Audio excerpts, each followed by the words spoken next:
All right, hello everyone. It looks like there we go. Sorry, I was getting a double microphone sound there for a second. Okay, so here we are. Um, Welcome to this series that I want to try. Um, Thanks for jumping in, and I wanted to start this series as a sort of passion project, and I feel like I kind of explained it in the description. So let me just jump right in. I want to show you some, as the title says, some cool pentatonic tricks to play over some pop grooves and stuff. You so like the description and the yeah like the description says, you might have gotten a pop gig and tried to play your kind of usual bebop language or jazz language over that, and it didn't quite work out. Um,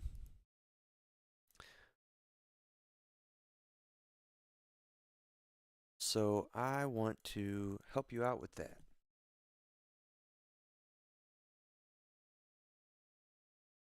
Let's get this going. First of all, I've got to shorten this.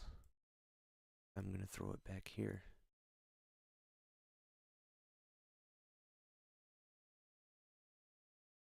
Okay, so I've just got some basic things thrown down here. I just picked some loops straight out of Studio One. It's all the default stuff. So I literally just found these in like a minute. So here's a bass line for you.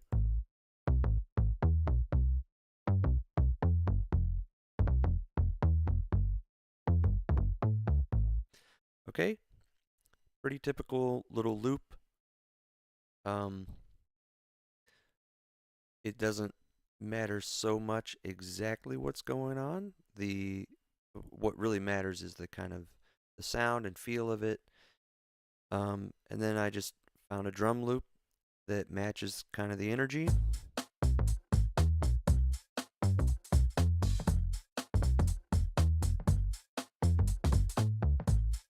Okay, that's exactly something that you might be playing over on a gig. I like that's definitely something. It sounds like some stuff I've needed to play over, to solo over. So let's go into. I'm gonna grab our keyboard here, our little instrument. So we're playing over A minor, and just a loop like we're used to. And let's. I mean, I don't want to sit here and write out a bunch of bebop language. Um, but I could play. Let's do. I'm just gonna do 16th notes here. We're gonna do A minor, so some bebop scales or some kind of bebop language we could use for that, like some simple arpeggiation. So let's grab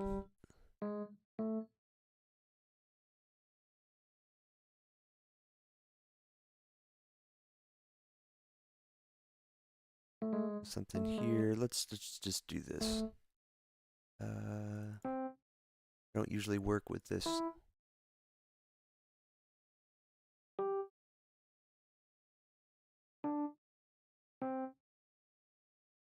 Let's go.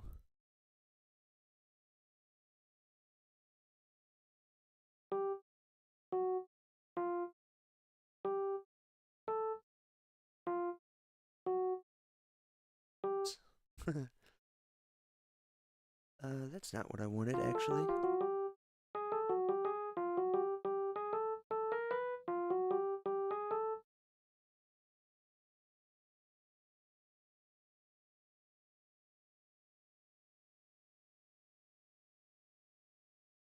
Let's see. This is something I'm trying to play. Something I might actually.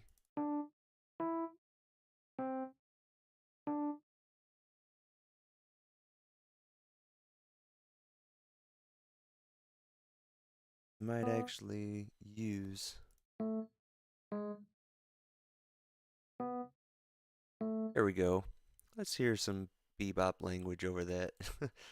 Not going to be the most amazing, but let's just hear how it sounds. So here we go.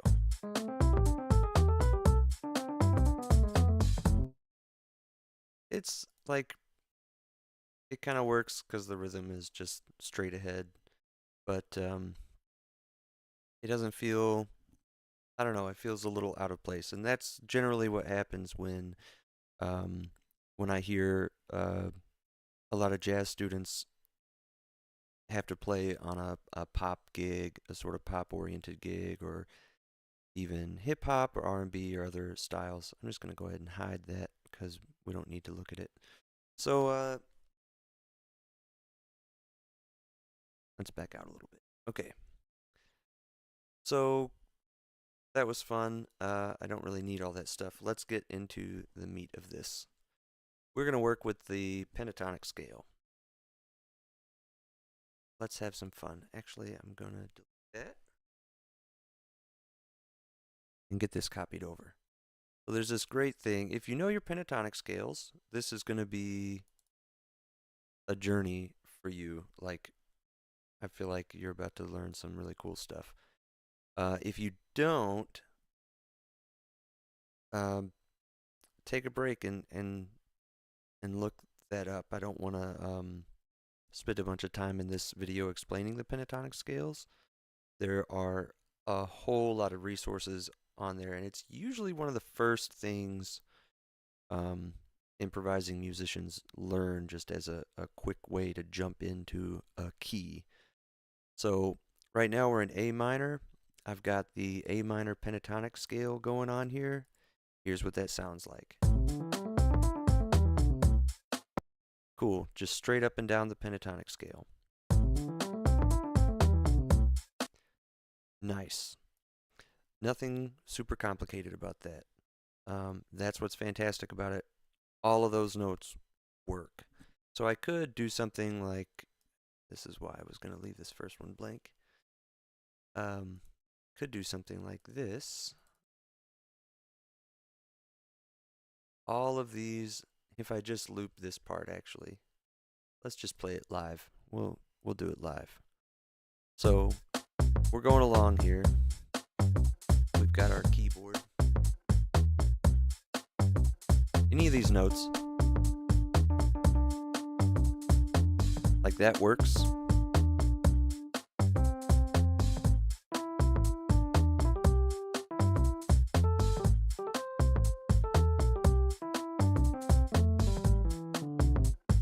And I even have I have Studio One doing all the work for me because I just selected the scale. It won't let me play notes that aren't in the scale, so I'm trying to play this B really badly.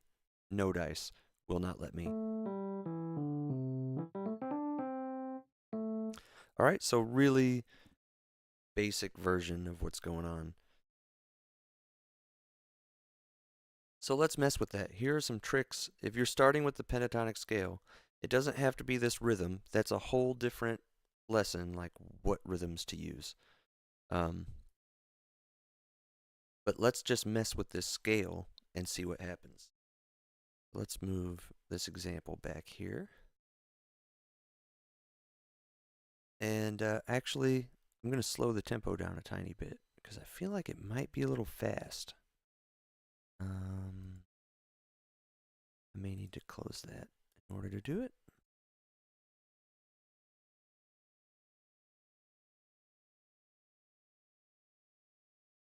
Okay, I've lost my metronome over here. That's fine. All right, we'll leave it alone. Let's get straight into it with this. So we've got our pentatonic scale here. I'm going to click that scale thing off. And one thing you can do with the pentatonic scale to have some fun is pick one of these notes to change to a different note and mess with that sound. So let's say we've got A, C, D, E, G, and then we've started back at A again.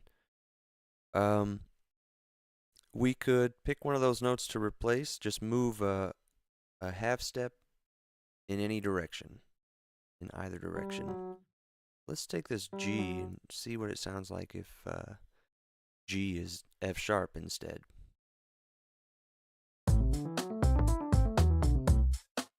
A little interesting, a little different from just the pentatonic. I should make one of these with everything. Maybe I should make one with everything twice as long. So just eighth notes instead of sixteenths. Let's try that. So we'll stretch everything out here.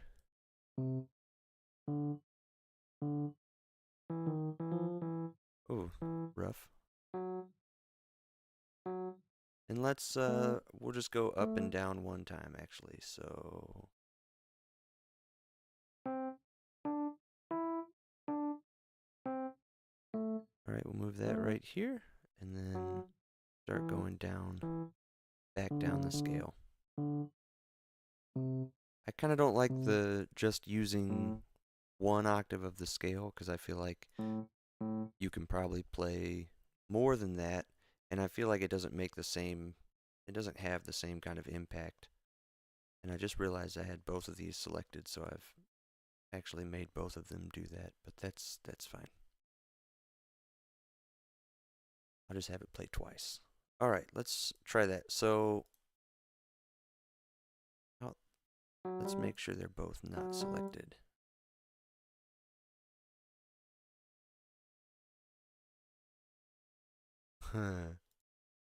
It's editing them both every time.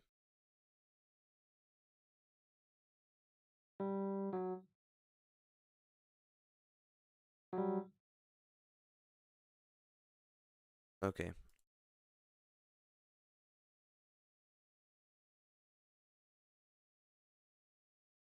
We'll just leave it alone. All right, so here's with G.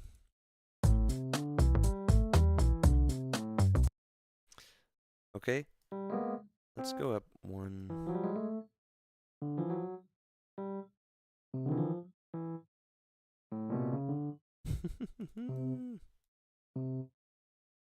And then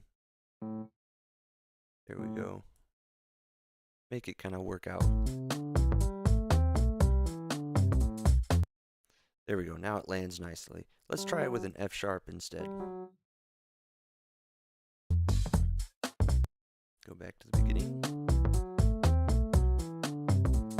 Something feels weird about that. This beat, I think,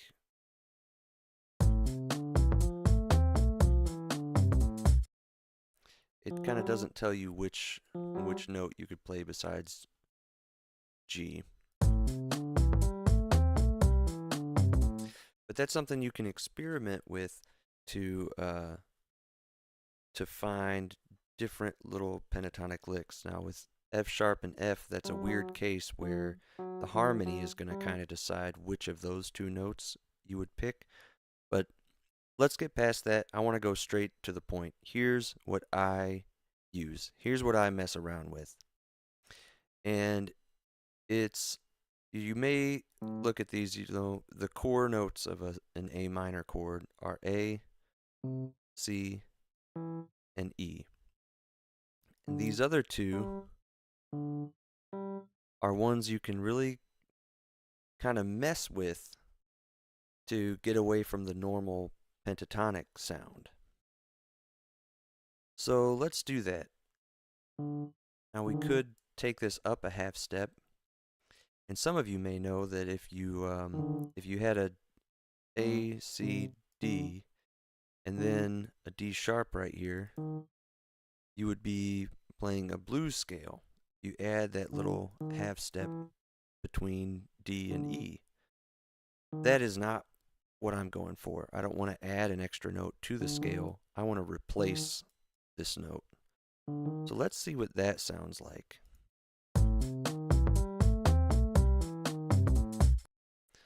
That has an interesting sound. It's definitely a little bit different from the pentatonic scale. And here's kind of why I wanted to keep that other example, actually, because it can be really nice to have that pentatonic scale. Let me lock it in again, and we'll throw it on here. It even highlights the notes for me.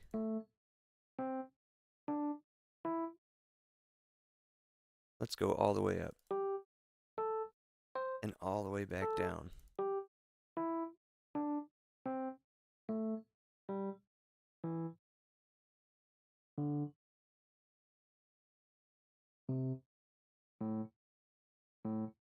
Cool. All the way up and back down. Now we've got a nice 2-octave scale. It's going to give you plenty of time to get all the sounds in your ear. So let's start over here. We're going to, let's see, what have we replaced D with D sharp. Let's go over here and do the same thing. I got to turn the scale off. And just move this up a half step every time. So we'll hear it both ways.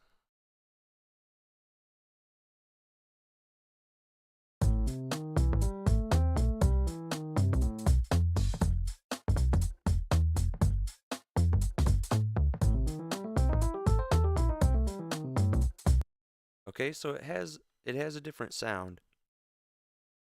I'm going to go ahead and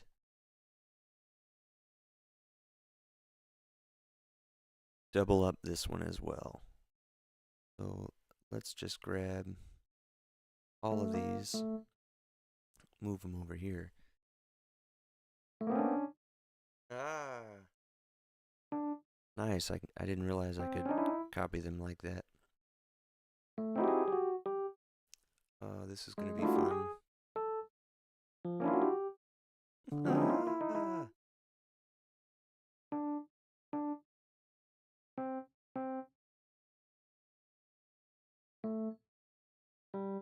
Okay, I was one off. And then A lands nicely on the beat. There we go. This should give us a good feel for how that's going to sound. And I did forget that these need to be D sharp.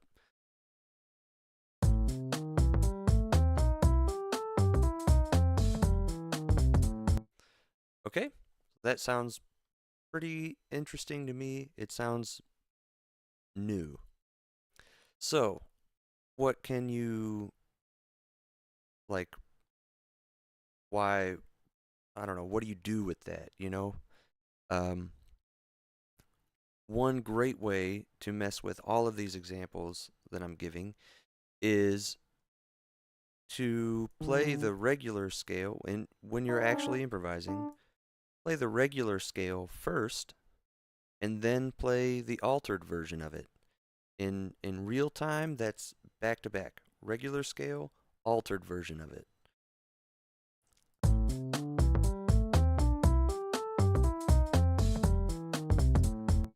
So you can tell on the way up, it feels pretty normal. On the way down, you can tell that something's changed. The audience can tell that as well, even if they're not, even if they couldn't come up to you and articulate that, they can tell, like, there's been a change. What works especially well for that is if maybe I should loop this a couple more times actually.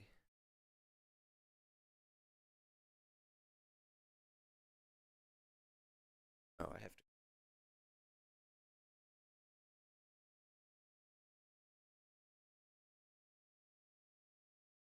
time of each, and then apparently I can't copy that or it'll change it every single time. So let's take this.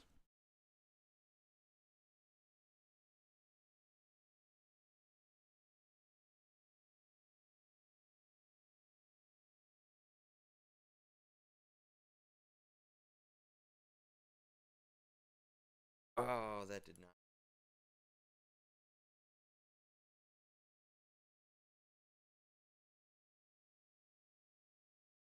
Nothing. All right.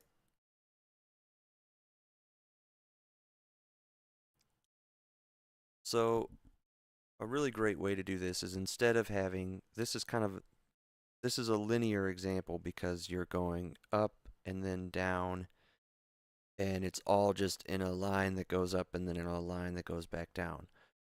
Really, probably the best way to implement this is to play the same thing twice. So let's say it's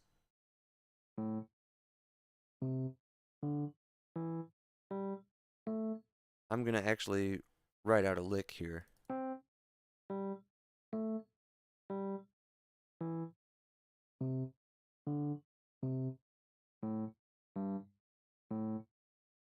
Boom. Let's try that.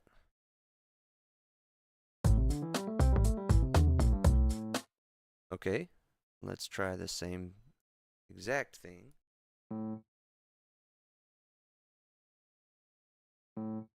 And it's gonna be a little removed from the same beat. I did not want to go all the way back to the beginning, my bad. Here we go.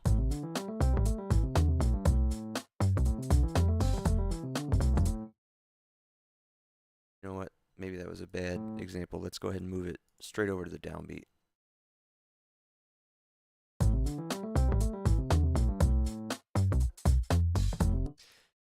That might be a bad example too, because the bass is playing a different chord at that point.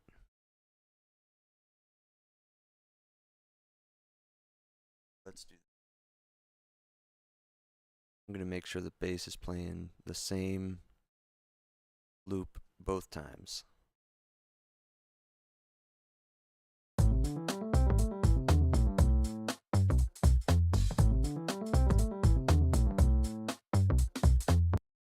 Okay, this is what that sounds like back to back. And I just want to make sure it's over the same exact thing so that you can hear, so that it's not messing with your ear, or I don't want to be suggesting that you're changing the note because the chord underneath changed. That's for later. This is just over a static groove that's like A minor all day, which this is, but of course it's like a 4-chord loop. So let's do what we did. G here, I'm going to turn that scale off. Sorry, we're looking for D to change it to D sharp. There we go. There's another one that only goes up to C. That's the only. Let's hear it.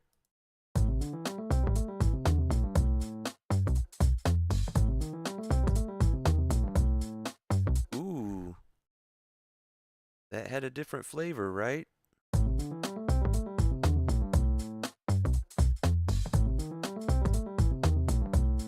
You can definitely hear, like, to me, like, the first one is ketchup and the second one is barbecue sauce. Like, yeah, it's still, like, tomatoey and vinegary, but, like, it's something, there's something else, like, on top of it.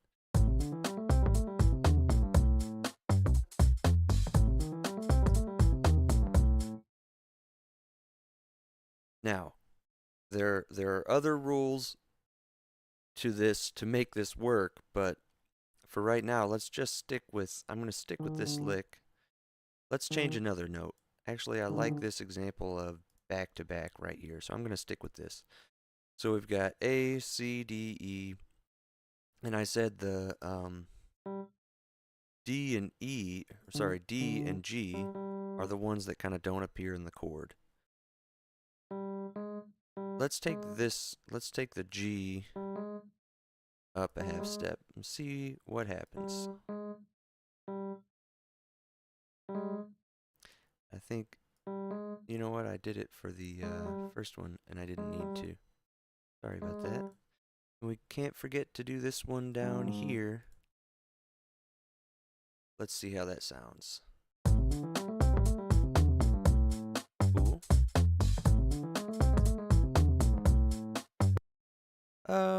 Sounds a little bit like Beethoven to me. I just hear that half step between, like it just gives me that feeling. Okay, let's get further into this. I said that those two were cool notes because they're not actually in the chord. They're kind of extra notes that are filling out the rest of the sort of mode. What if we change some more? Earlier we had this D sharp because we changed D up to D sharp. What if we changed the E down to E flat instead? Not on the first one, on the second one, Nathan. Let's go. There we go. What if we did that instead? Let's hear it.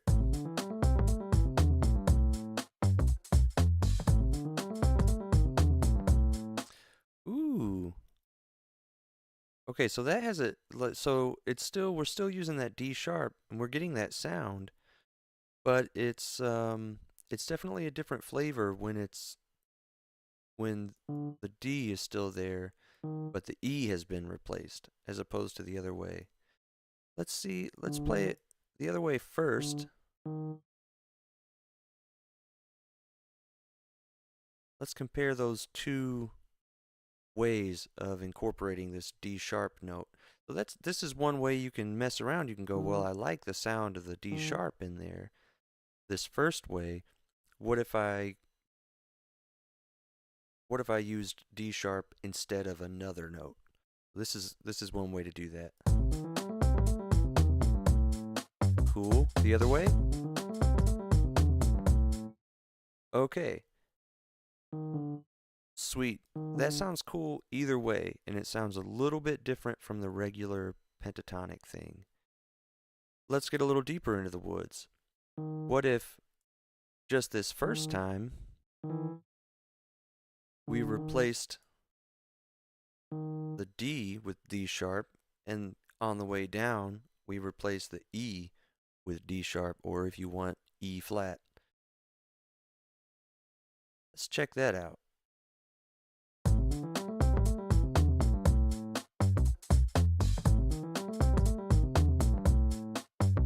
That seems to flow a little bit nicer to my ear.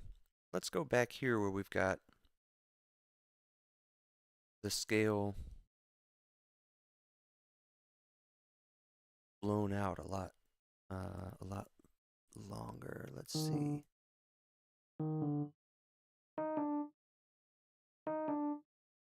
So just oh, wasn't trying to do that. Just trying to.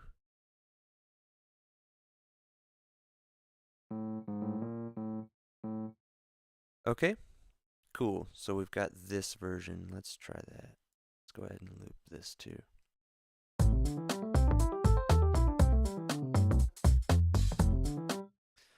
All right, so let's try that. D's are now D sharps on the way up. E's are now E flats on the way down.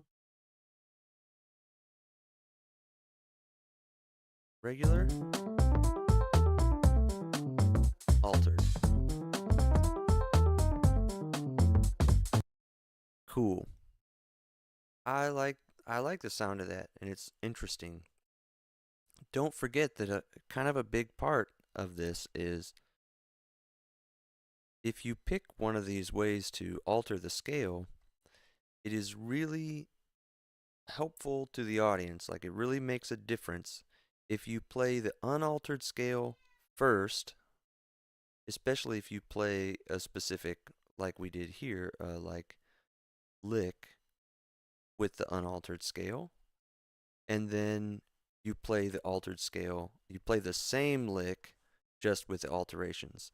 Let me write a cooler lick real quick. So let's do this. I don't know why. Off by a beat.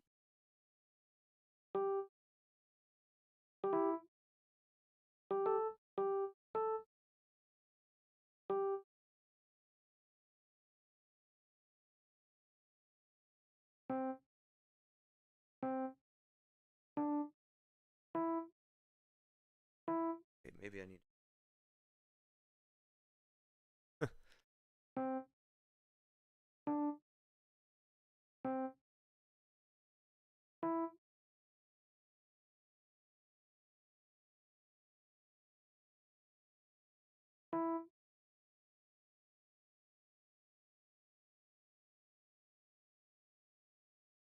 Um,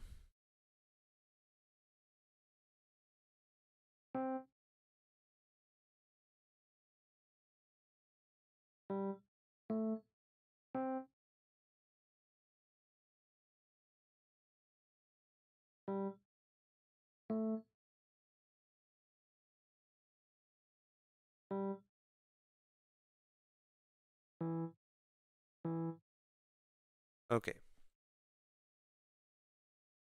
That's let's check that out. See what we can do to this lick. I feel like it's more melodic.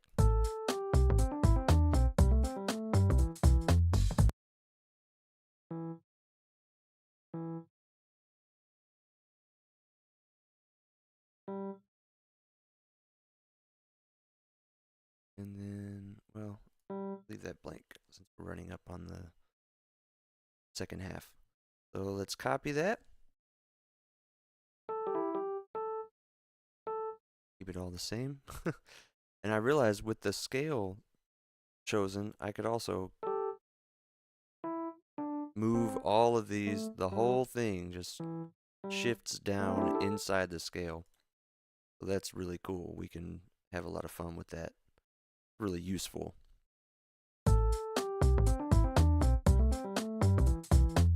Okay, cool sounds. Let's mess with the notes now. Back out. All right, zoom back out here. And what did we do last time? We got D up to D sharp. Let's do E down to E flat, actually. What if it kind of ends right there? So what if we play these two back to back like this?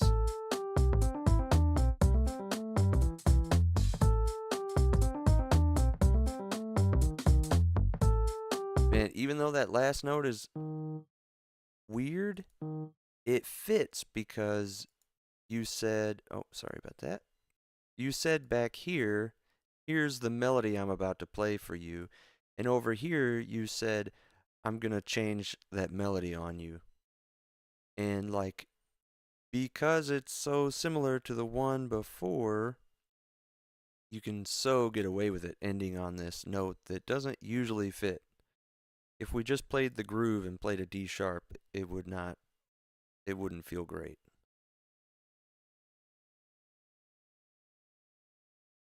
So let's mess with another one. Actually, let's see what happens. I wanna mess with this. Let's stick it back to the pentatonic, and it looks like it leaves that E flat alone. That's really nice. Let's see what happens if we take it all up a step. Now what have we done? Did it fix it? Yeah, it took that out. Let's change it again. Let's just apply the same deal. E's are now E flats. Oh, I've still got the scale selected, sorry.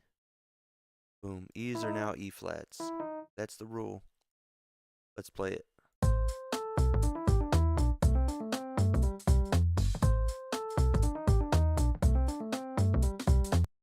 Okay, that was just a slight change.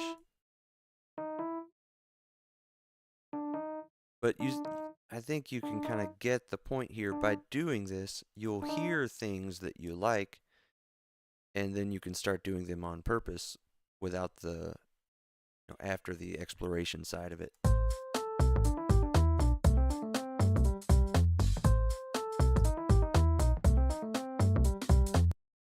Cool. So we could keep going up all the different scale tones and everything here. Let's leave it where it is. And it didn't change any of those. That's nice. Oh, I know. I could just select all of them and drag them down. Of course. So, what are some things that I like to use? Good question, me. I like to go the other route with this. Um, What if we changed the D down to a C sharp? That sounds risky because if you know some harmony stuff, C sharp doesn't sound really great over A minor because it's a major third instead of a minor third. And A minor clearly says, I want every C you play to be natural. So, really kind of defying the convention here. Let's see how it sounds.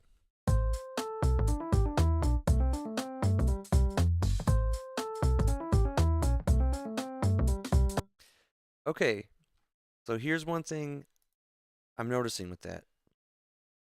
And to be honest, I've already noticed it before, but I want you to notice that now when the C sharp happens by itself, it really sounds like a wrong note, especially here where we like keep going back to it. So this little chunk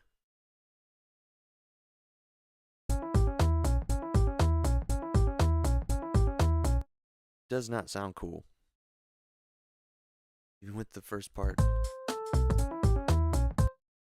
No, it doesn't sound all right. But then over here, and this may just, of course, this is just my opinion, you might disagree. Then it kind of takes on a different character. It like doesn't sound as offensive. And it's probably because we're not, like here, we just return to it 3 times and we're like, this is the note I want to be playing. And here it's surrounded by a bunch of other notes, mainly this C natural that is firmly inside the A minor. What can we take from that? So maybe not C sharp by itself, but as a kind of neighbor to C natural, it feels a lot better. So let's do the thing we did before. Or select the scale here. Let's take it down to like this range. Now where do all the C's land? Right here. And I've still got the scale selected again. So we want a C sharp right there, and is there another one down here? No.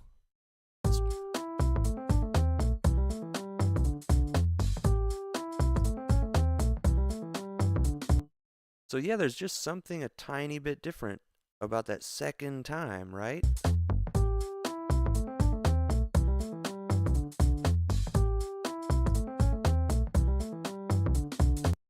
There's really something that sits different in that second time through the lick. And we can, let's start on,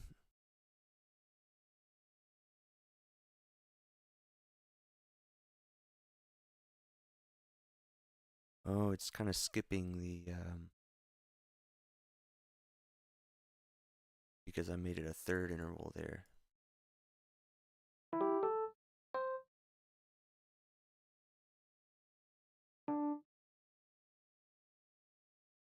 Oh, that's the same thing I had before.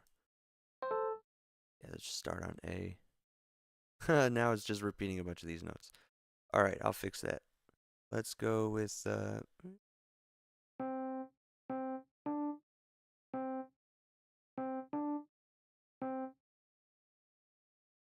then it was, this should really,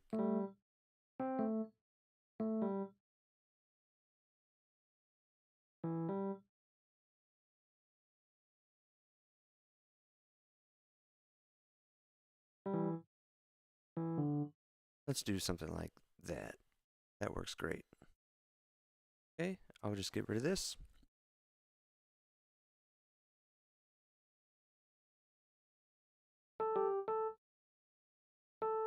Boom, copied. Okay, so let's try it in this range. Cool. Ends in a bit of a weird spot, but I can fix that actually.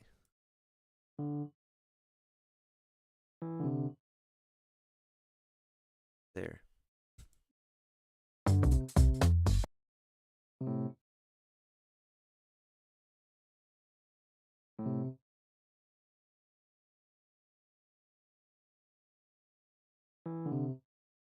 Same thing. Okay, let's change it. E, we've got here, yeah, we've got C, D, E, C, and D all here in this little group. I've still got the scale locked in.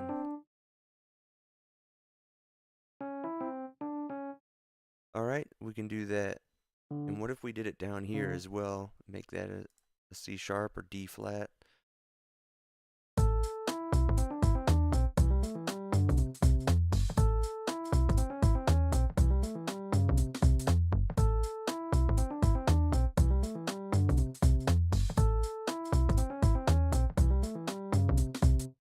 That definitely has a different sound over there. I wonder what would happen if we just put this one back.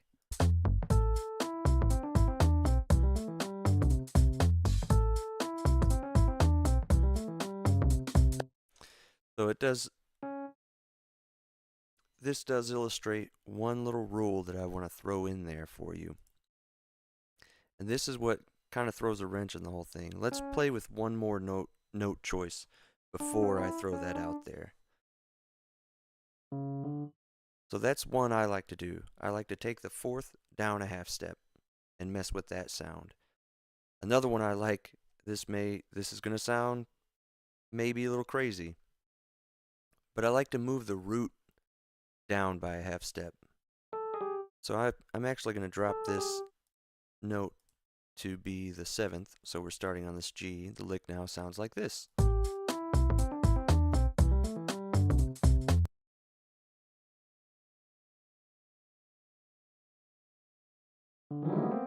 Actually, let's bring this back up.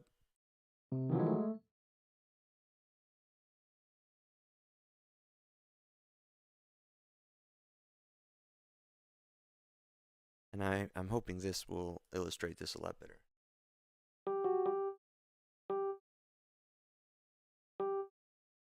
There we go. Now it's in the right place. So I like to take the root down a half step. Let me just show you before you leave.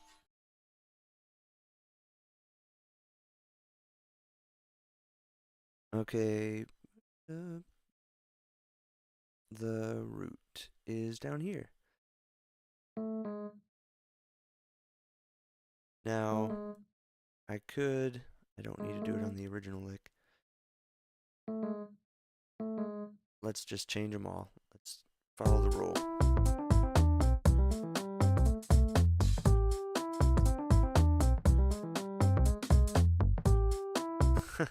It sounds a little weird happening there. Let's move the lick around. I wonder if that'll do the same thing.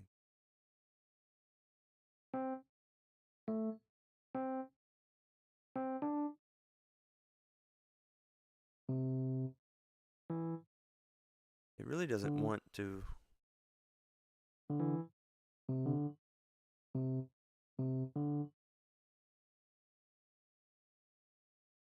Let's try that. Get rid of this version of it.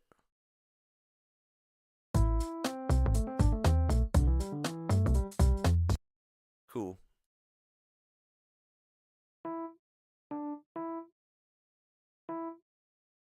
Alright, so we got this lick.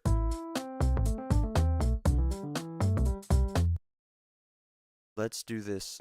A's are now A flats or G sharps. Click the scale off, grab all of these, pull them down a half step. Let's work with it.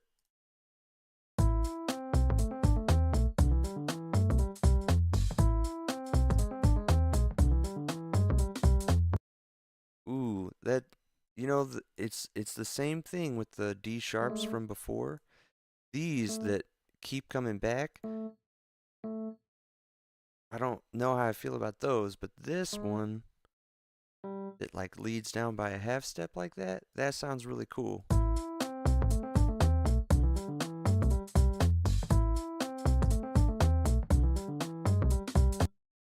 Oh man, with that repetition and kind of showing the audience what you're going to play before it happens, it really shows it off. So if you're gonna say, I'm gonna play this sound for a second, right in the harmony, then you've got the first part of the next lick. You're not gonna change anything about it? Okay, throw it in the trash. Like, just get rid of it. Show them what you're gonna do right away. The thing that you're changing. Point that out.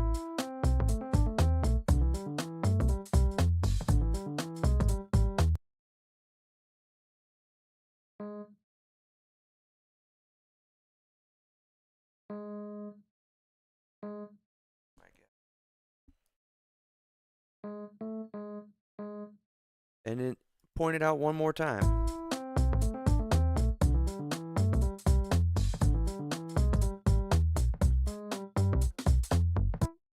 I mean, make it really, really point out that you've changed something about this scale that pretty much everybody already knows. The audience already knows it. It feels good. They've heard it a million times.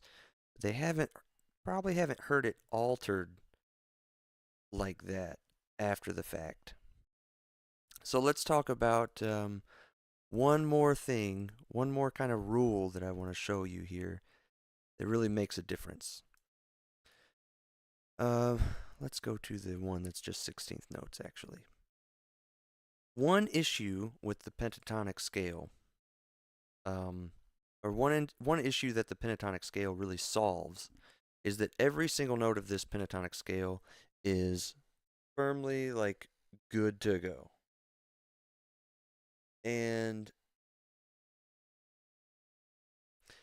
that means you can just sit on any of these notes and it'll be fine. If you start adding or switching notes, you get to a point where each of those notes is not fine, and you don't want to hang out on them, just like I was talking about earlier with that D sharp. So you wouldn't want to keep playing a D sharp the whole time. That same thing applies when you change other notes of the scale, but one problem is if you're working up and down the scale like this, that's why we had to change the D to D sharp and then E to E flat coming down, because we're going to have these weird moments where we've got A is happening on the beat. We've got strong beats and weak beats here. So every time we get the first beat of a bar, we want to have nice, feel good notes on every one of those that feel solidly in the pocket, in the harmony. We can get away with these middle notes. Every second and fourth note, we can get away with those being a little outside, because if they are, the like regular like listener's ear kind of hears whatever you play right before these main notes, really almost anything in between, as leading to those main notes. And as long as you're leading to those main notes, you can get away with almost anything. Let me show you. Here's the pentatonic scale going up and down just like we... Okay, so that's going up and down just like we've been doing. Let's alter some notes. So here we've got A on the downbeat, and then what do we have here? G. Let's just lead to every downbeat to G, and then here is a nice E. I'll even put a C sharp right there. You know, like, that does not fit in the key. Let's lead up to this A. And then we can lead down to all these notes. Probably could have just deleted a bunch of stuff and there.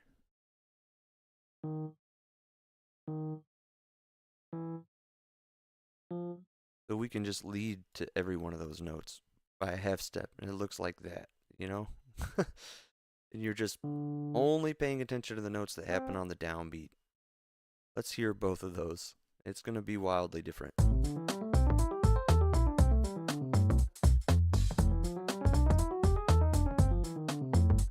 Okay, so that's a lot of what kind of that starts to sound really beboppy with that chromaticism.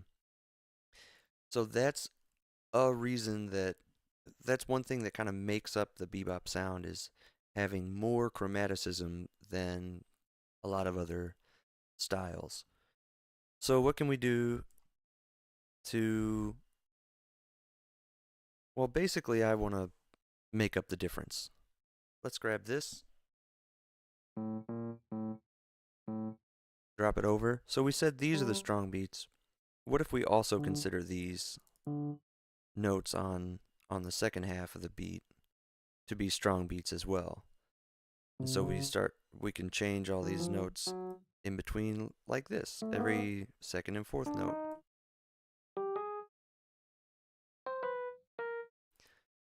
I mean, we're just taking this to the extreme. Just follow the rule all the way. This is probably going to sound pretty weird. Let's see.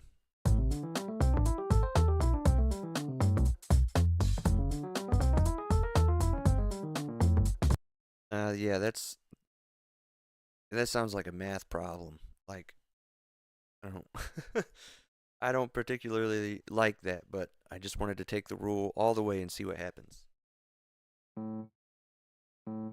Now, if we take our sort of replacement note idea and carry that out, let's see what happens. I like, let's take the root down a half step. So every A now is an A flat. Do we want to start? Let's look at them. Do we want to start with the first A? Probably not, because it starts the lick. C, D, E, G, A flat. So it's on a weak beat. So that should be fine. Then C, D, E, G, A. It's on a weak beat. This one's on a strong beat, so maybe don't mess with it. G, E, G, C. This one's on a weak beat. Let's change it. And then E, E, C. And of course, this one is our landing spot. So let's not change that. So now we're being selective about our like note replacement idea.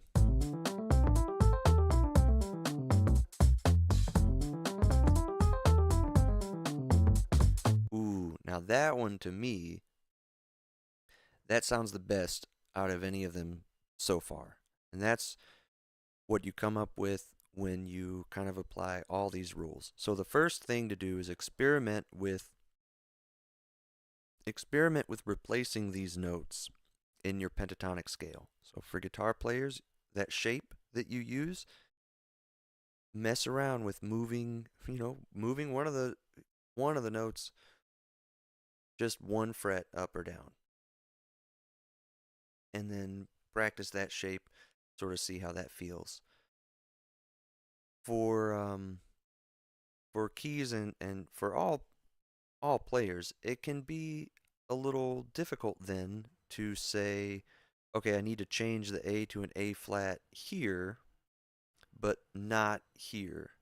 It's a tricky thing for your fingers to get down because you're switching back and forth between two kind of shapes.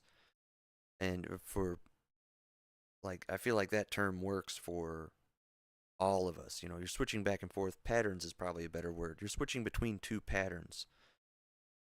But it does avoid this way, switching between the two patterns, does avoid the situation of having, for example, like this note happen on a strong beat.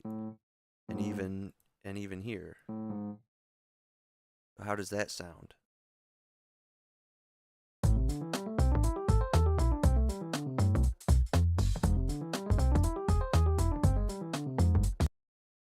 And it does sound I think it sounds okay having been repeated. But one thing I said before is so show them the original thing first. You could do that by doing this, playing the whole thing one way and then playing the whole thing again a different way. You could also Oh, you know what? I didn't need to do that. I said this I was smart and thought ahead, I set this one up just so we could do this. So instead of playing the entire lick out, we can just play it in one, like in the progression of one lick. So let's say we play A naturals all the way up, then we play A flats all the way down. Yeah, even the last one. Let's go. And let's do the first one too. Let's see how that sounds. And this is going to be kind of half speed.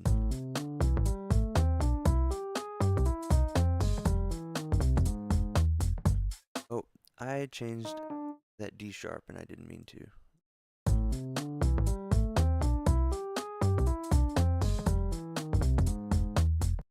That sounds pretty cool. Maybe since this one is such a strong ending, I just don't. You know, maybe this is, just to be honest, this is what I would do.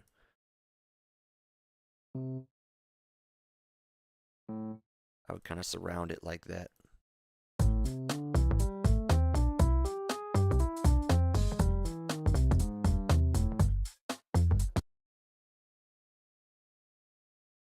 So that's what I would actually, I just want to be as straightforward with you as possible. This is almost exactly what I would play.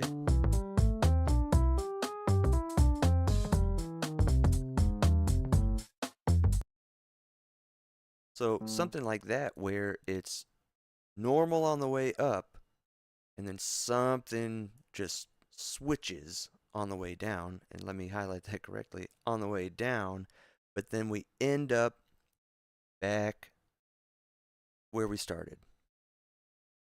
This roadmap right here is an excellent, excellent way to use this tool. Let's try it with a different chord tone. What if we do this, even if we change the D to D sharp instead? Oh. Oh my gosh, I hope I didn't have that way the whole time.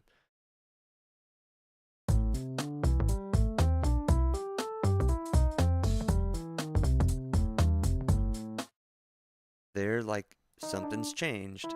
If we switch it and go with E flat instead of D sharp. Just skip that. Like, we've already done it. Let me do the one I like and play a D flat instead. There we go.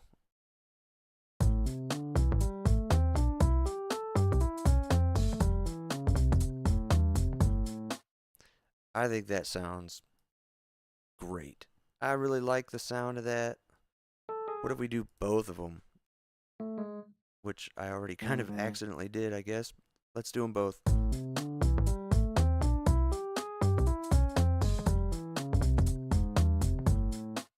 Okay, it might be a little bit too much to do both of them. But, like, I don't think it's too out of the question.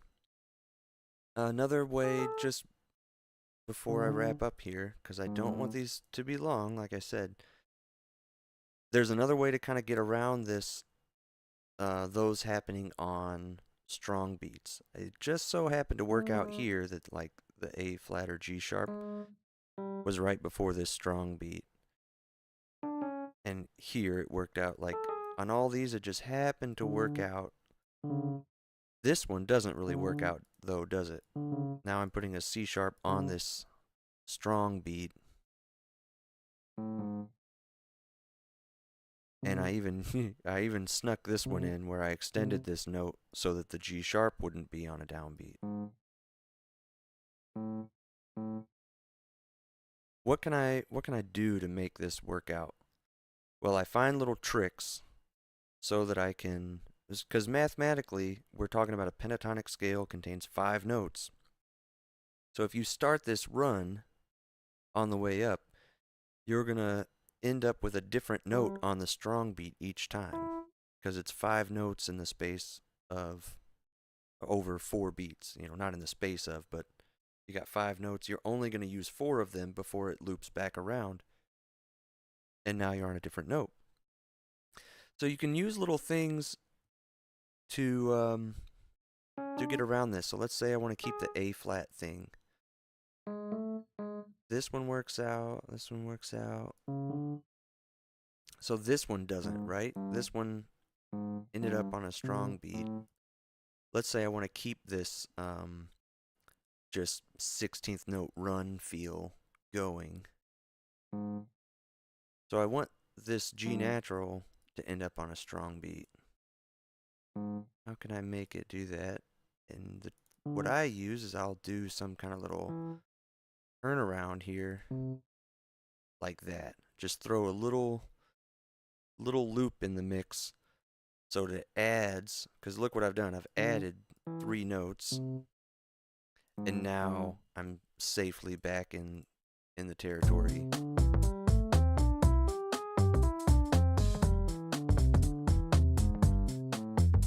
That sounds cool.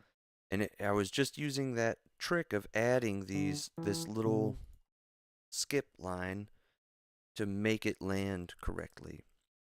So here's your goal. Start with a pentatonic scale. Pick one that's the easiest for you. Start with each note replacing them. Replace each note with one a half step away in either direction.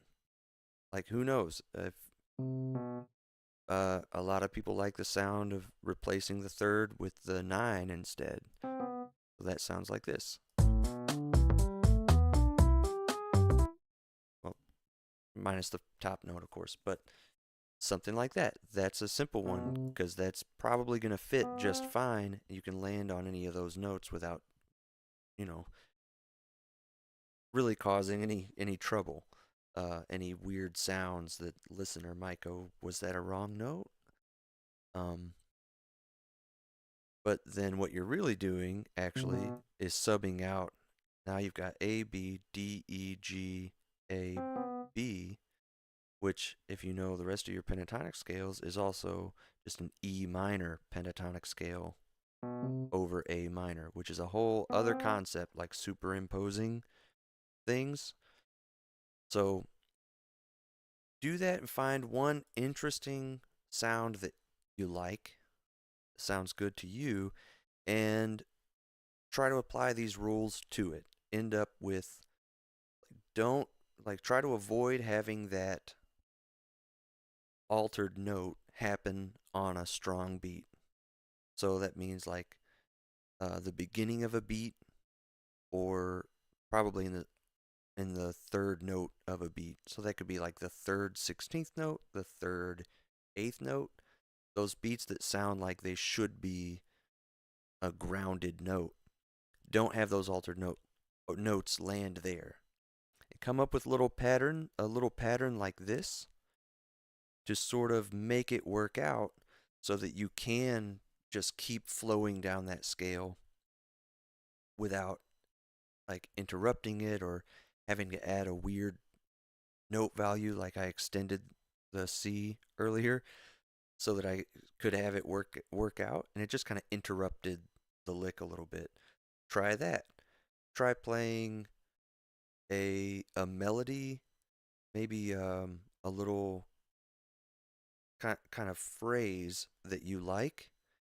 Replace one of the notes in that phrase. Use alter one of the notes in that phrase and play it again.